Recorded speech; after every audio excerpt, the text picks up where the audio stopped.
പശ്ചിമേഷ്യൻ സംഘർഷം രൂക്ഷമാകുന്ന സാഹചര്യത്തിൽ അനുനയ നീക്കത്തിൽ പരാജയപ്പെട്ട യൂറോപ്യൻ രാജ്യങ്ങൾ ഇസ്രയേൽ ആക്രമണം നിർത്താതെ ആണവ പദ്ധതിയിൽ വിട്ടുവീഴ്ചയ്ക്കില്ലെന്ന് ഇറാൻ വിദേശകാര്യമന്ത്രി അബ്ബാസ് അരാഗ്ചി വ്യക്തമാക്കി. ആരുടെ സഹായമില്ലെങ്കിലും ഇറാന്റെ ആണവശേഷി തകർക്കും വരെ ആക്രമണം തുടരുമെന്ന് ഇസ്രയേലും ആവർത്തിച്ചു. ഇന്നലെ ജനീവയിൽ യൂറോപ്യൻ നേതാക്കളുമൊത്തുള്ള ചർച്ചയിലാണ് ഇറാൻ നിലപാട് വ്യക്തമാക്കിയത്. ഇനി ഇസ്രയേൽ ആക്രമണം നിർത്താതെ ആണവ ചർച്ചയ്ക്കും ഇറാൻ പങ്കെടുക്കില്ല. ജർമ്മനി, ഫ്രാൻസ്, ബ്രിട്ടൻ വിദേശകാര്യമന്ത്രിമാരും അരാഗ്ചിയും തമ്മിലായിരുന്നു ചർച്ച.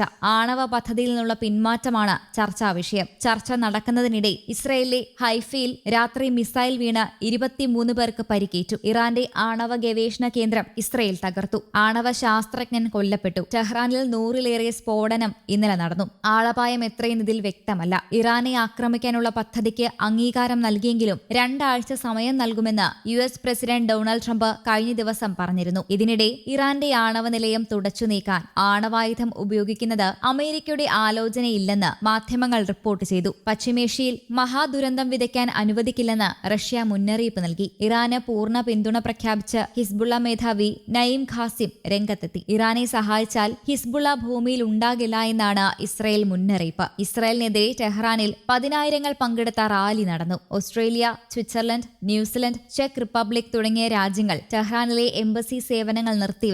ഇസ്രായേലിലെ എംബസിയിൽ നിന്ന് ബ്രിട്ടീഷ് ഉദ്യോഗസ്ഥരെ ഒഴിപ്പിക്കും. സംഘർഷം രൂക്ഷമാകുന്നതിനിടെ ഒടുവിൽ ക്ലസ്റ്റർ ബോംബ് പ്രയോഗിച്ച് ഇറാൻ. വ്യാഴാഴ്ച ഇറാൻ വിക്ഷേപിച്ച മിസൈലുകളിൽ ഒന്നിൽ ക്ലസ്റ്റർ ബോംബ് ഘടിപ്പിച്ചിരുന്നു. മധ്യ ഇസ്രായേലിൽ ഭൗമോപരിതലത്തിൽ നിന്ന് 7 കിലോമീറ്റർ ഉയരത്തിൽ ബോംബ് പൊട്ടി 8 കിലോമീറ്റർ ചുറ്റളവിൽ 200 ചെറു ബോംബുകൾ പൊട്ടിച്ചിതറി കെട്ടിടങ്ങൾ തകർന്നു. 100 കണക്കിന് ചെറു ബോംബുകൾ ചേർന്ന ബോംബ് അല്ലെങ്കിൽ ആയുധമാണ് ക്ലസ്റ്റർ ബോംബുകൾ. ഇതിന് അന്താരാഷ്ട്ര തലത്തിൽ വിലക്ക് ഏർപ്പെടുത്തിയിട്ടുണ്ട്. 120-ലേറെ രാജ്യങ്ങൾ നിരോധിച്ചിട്ടുമുണ്ട്. കരയിൽ നിന്നോ സമുദ്ര ഉപരിതലത്തിൽ നിന്നോ ആകാശത്ത് നിന്നോ ഇത് ഉപയോഗിക്കാം. ലക്ഷ്യത്തിലെത്തും മുൻപ് പൊട്ടി ഉള്ളിലുള്ള ചെറു ബോംബുകൾ ചിതറിത്തെറിക്കും. വലിയൊരു പ്രദേശത്ത് ഭീകരമായ നാശനഷ്ടം ഉണ്ടാക്കാൻ ക്ലസ്റ്റർ ബോംബുകൾക്ക് സാധിക്കും. ഒരു ക്ലസ്റ്റർ ബോംബിനകത്ത് 2000-ഓളം ചെറു ബോംബുകൾ വരെ ഉണ്ടാകാറുണ്ട്. ഇവ ബോംബ് ലൈറ്റുകൾ എന്നറിയപ്പെടുന്നു. ആക്രമണശേഷം ഈ ബോംബ് ലൈറ്റുകളിൽ 40% വരെ പൊട്ടാതെ അവശേഷിക്കാറുണ്ടെന്നതും വലിയ ഭീഷണിയാണ്. കുഴി ബോംബുകൾക്ക് സമാനമായി അവശേഷിക്കുന്ന ഇവ മനുഷ്യർക്കും ജീവജാലങ്ങൾക്കും പിന്നീട് മാരകമായി തീരും. ഇങ്ങനെ പൊട്ടാതെ അവശേഷിക്കുന്ന ബോംബുകൾ കണ്ടെത്തി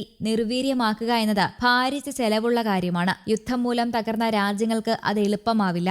2ാം ലോക മഹായുദ്ധകാലത്താണ് ക്ലസ്റ്റർ ബോംബുകളുടെ മാരകശേഷി ലോകം ആദ്യം അറിയുന്നത്. തുടർന്ന് വിയറ്റ്നാം, ഗൾഫ് യുദ്ധങ്ങളിലും സെർബിയ, ചെച്നിയ, അഫ്ഗാനിസ്ഥാൻ, സിറിയ എന്നിവിടങ്ങളിലെ സംഘർഷങ്ങളിലും ക്ലസ്റ്റർ ബോംബുകൾ വ്യാപകമായി ഉപയോഗിക്കപ്പെട്ടു. പൊട്ടാതെ അവശേഷിക്കുന്ന ക്ലസ്റ്റർ ബോംബിന്റെ ഇരകളിൽ 94% സാധാരണക്കാരും അതിൽ തന്നെ 40% കുട്ടികളുമാണ്. News desk, Kerala Kaumudi.